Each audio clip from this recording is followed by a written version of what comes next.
YouTube, welcome to my channel today. My name is Adobe. Such a pleasure to have you all back. I hope you're doing wonderfully well. It's a pleasure to have you all back. So today's topic, I'm going to be talking about stress management or mood management, things you can do to improve your mood in general. These are ideas I got from the NHS. So I call these mood enhancers, things you can do to enhance your mood. Because usually when a person is depressed, you are focused on yourself. That means there's a lot more, almost 80% of your attention is focused on yourself. You're more internally directed or focused. Let me call it internally focused. So there are a few things you could do to improve your mood, which will consequently kind of dissipate your depression symptoms, if I should put it that way. Okay, so I'm going to start with your level of activity. Now remember, stress, our bodies made of chemicals, and these chemicals react and they make us go up there, feel high. A lot of people kind of think happiness is this spiritual thing, but happiness is a chemical reaction actually. That's why when you're told happiness is a choice. I know a lot of people, proponents haven't given it, haven't shed, I don't want to say proper light, but when you hear that you have a choice to be happy, it's because it is well within your biological makeup to actually be happy, because happiness is a chemical reaction. Your dopamines are there and the serotonins, all that, chemicals in your body, enzymes and hormones. So basically, when we say happiness is a choice, it's because you can actually activate, the happiness center, your dopamine. And that means doing the things you like, being active, participating in your life. When you're depressed or having mood imbalances, you're focused on faults and flaws and things that you lack and how hurt you are, things that are negative in general. So happiness kind of produces, it's like when you have the gift or the person you like or love around you, it kind of sets off this positive feeling and happiness. And because the brain likes it, it produces more dopamine to keep you at that level. But you see, just like you can't be sad forever, you can't be happy forever. It's like when you wake up, you can't stay awake forever and you can't sleep forever. Hopefully, except when we're talking about death. But you get the idea. So basically, happiness is like a switch. You turn it on and off. If you choose negativity, you're going to be turning on the sad switch. That means turning off the happiness switch. That's why we say it's actually within your power to choose happy. Okay? So in order to be happy, you have to take the focus away from yourself, because a lot of times people, there's a time and place to focus on you, which is what we call me time, self-love, self-care time. That's the time you take out when you've been working and focusing on other people and jobs and projects, and you just want to, relax and enjoy your own company. That is absolutely fine and very, very advisable, for those who can't afford it. You splurge on yourself, but those who can, being a minimalist, there's no problem with that. But the idea is to be happy and enjoy your own company. It's not easy for people who have mood depressions or disorders, or who are depressed. Okay, so let's start off with the easy one, which is just being active. A depressed person often does not want to be involved with activities, so you need to be active. Okay, if you feel moody, unhappy, you want to get into activity, basically to divert your attention away from, that cloud inside of you. All right, the next thing is do something. And that means being in charge of something. It could be your laundry, it could be cleaning out your house, it could be making a delivery to senior citizens, or do something that you take responsibility. That's what I would call it. Look for an activity that you can take responsibility, so that you can put out all your energy and vibe into making sure it is successful. All right, the ability to take control puts you back in the control seat, puts you back in the master seat, because mood depressions or mood disorders take away control from you. And that's part of the problem, or the feelings of negativity that would make you depressed. So being in charge of something, taking responsibility for something, will also improve your mood. And another thing is, socialize. It doesn't have to be a party or a crowd. Connect with an old friend on social media, over the telephone, send an email. Their Facebook is always posting birthdays for, say, wish somebody a happy birthday, even late then. Okay, like a picture, go view National Geographics, basically connect with people. There are groups of fan clubs of different things. So find something you like and just go chat with the group, just focus, join a comment session, have a conversation, keep it light, because when you are having mood disorder, you could be a party pooper. So you want to connect with people and find places that make you laugh. You don't want to join a melancholic group that's going to be wise guys in there and everybody gets tense and heated up. So when I say, reach out and connect with people, I'm talking about people that are humorous, witty, and, help uplift your mood at the end of the day. So you want to take things, talk things with friends, go to an animal shelter, connect with people, volunteer.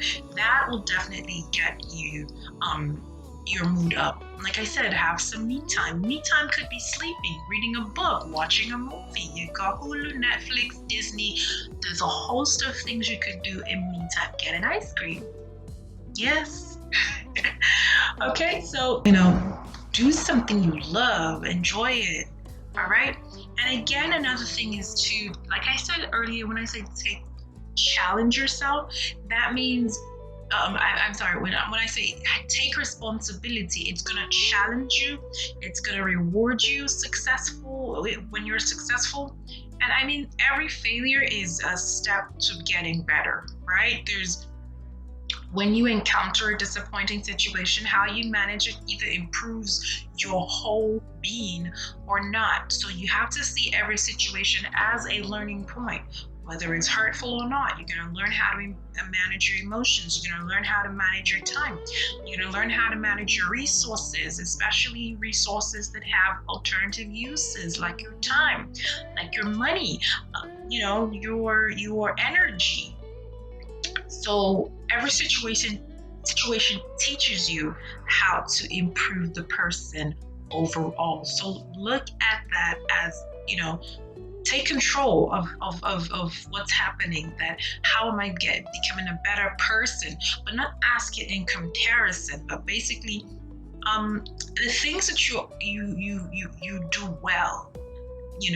How can you improve, or how can you learn something? You want to try and get something else, maybe learn a foreign language that you never thought you could learn. It doesn't matter if you get it right or wrong. Just enjoy and laugh and be in the present moment be a kid again for a minute, okay? So challenge yourself, but out of curiosity, not to defeat. Don't have a plan to feel defeated or that you are not competent or not worthy. Okay, when you're challenging yourself, you want to do it from a point of curiosity, like kids will do. Another thing is bad habits. So remember what I said, people suffering from mood disorders or depression in particular, you need to stay away from alcohol and substance abuse, because these only amplify your current state. All right, you do not want to amplify a current mood, all right, a disorder. You want to minimize and improve it. You do not want to amplify it. So amplifying is different from improving. Amplifying simply means making something that whatever the current situation is bigger. All right. And if you are in a very foul mood, you do not want to have a foul mood at times 10. Okay. So you want to cut out the bad habits. You want to cut out the smoking, anything that is considered bad habit, find something healthy, play a game, a card game, word game, puzzle, find other habits. And sometimes, well, most times, the best way to stop a bad habit is to pick up another one, a good one. Yeah. Pick up a better habit in order to eliminate. And it needs to have more reward than the current habit you're leaving. Otherwise, your brain is just going to go back to its learned pathway. All right. So help other people. Okay. I mean, sometimes in life, a lot of people, it's almost like people say depression is a white man's disease because he's privileged. Black people aren't depressed because they have too much going on to help somebody. Like I said earlier, volunteer, volunteer, volunteer. Volunteer at a local shelter, volunteer at a soup kitchen, volunteer at your church, volunteer online. There are toy drives, there are food drives, there are so many drives you can participate in, okay? And these groups do not require you to be rich. They just need your time and for you to be a nice and civil person when you're dealing with others. So even just being human is enough qualification to feel better. So go help somebody out, all right? Mow somebody's lawn, help them bring out their garbage for the garbage truck. You know these people. You see an old lady or a mother with kids, boisterous kids, help her out with the groceries, something. Of course, something that's not going to put you in an awkward situation, either with their family members or the law. But the idea is try and be of help to somebody else, because you see, mood disorder means your brain and body chemistry are in disarray. And while they're fixing it, it's like, the knee-jerk reaction when you're doing physicals. So it's like if you're hot, your body's hot. If you're cold, your body's cold. So it's reacting this way. And if you're not doing something else, you're gonna do all that. But while you're doing something else, it's almost like it's a part of your brain reserves your mobility and function to the things that you're dedicated to, while the other part tries to keep you sane. Okay, so while your body is trying to repair itself and get back into a proper chemical balance, it also lets you function. That means to help other people, connect, laugh, watch a movie, So all that stuff, we are able to multitask. So use that ability and do something else so that your mind is focused on it while your body is repairing. It's when your body is focused on your repair that you're so anxious and so what's the word? When you start to micromanage your body because you are focused and zeroed in on what it's doing. Okay, so focus your attention, which is your mind, on doing something outside of your body so that your body, who is the expert in healing itself, can heal itself. All right, and last but not least, work smart, be positive in your job. Sometimes it's like a lot of people think hard work is good, but please do not substitute hard work for smart work. Smart work means a lot. Don't carry a wheelbarrow on your head and then a bag of rice under your arm. That is not smart working. That's a lot of hard work. Okay, so find ways that you can improve your efficiency, your effectiveness. That's smart working, all right? If you have to outsource, if you have to learn an extra, if you just find ways to make life easier for yourself within the bounds of policy and law and all that, without pushing your limits, all right? And above all, I would like to say that, again, mood disorders are chemical reactions. And once you understand this, you understand that there is no demon that is messing you up. It's just your current state. It's like when water levels are low, there are no fishes in the pond, so everybody has to wait till the water comes back to its normal levels, right? When your chemistry is off, there are things you can do to restore your balance, okay? Just like with the river, you open the dam, you remove rocks and things, that narrow its flow. Basically remove the things that are disrupting your flow. We're all energies, and that means your flow. Connect with positive people, connect with people who have higher energy than you. Kids have this ability to raise your energy level. As long as you don't have something else you'd rather be doing. Because if you have something else you'd rather be doing, then they become nuisances in your eye. All right? Those beautiful little people have high energy. If you want to raise your energy, kids will do that for you for free. Okay? But you have to manage their emotions, because you can't receive that energy level and give them nothing back, because they are attention lovers and seekers. All right? So be around positive people. Do not be around people who are bad mouthing other people. Do not be around internet trolls. Do not get yourself involved in tit for tat. Don't get involved in negative banter if you are in a negative space, because you are simply tilting your happiness scales. You're working against your happiness scales. You're tilting towards a negative meter.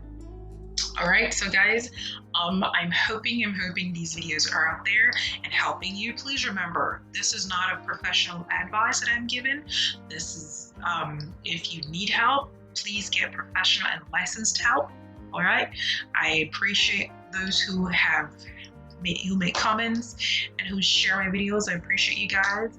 Please remember, find the thing you love to do most and make sure you know how to get there from 0 to 50, okay? When you're in a bad place. And remember, a bad place is just your mental construction. It's all about perception. Change your perception and you might just change your mood. I will see you guys in my next video. Until then, toodaloo.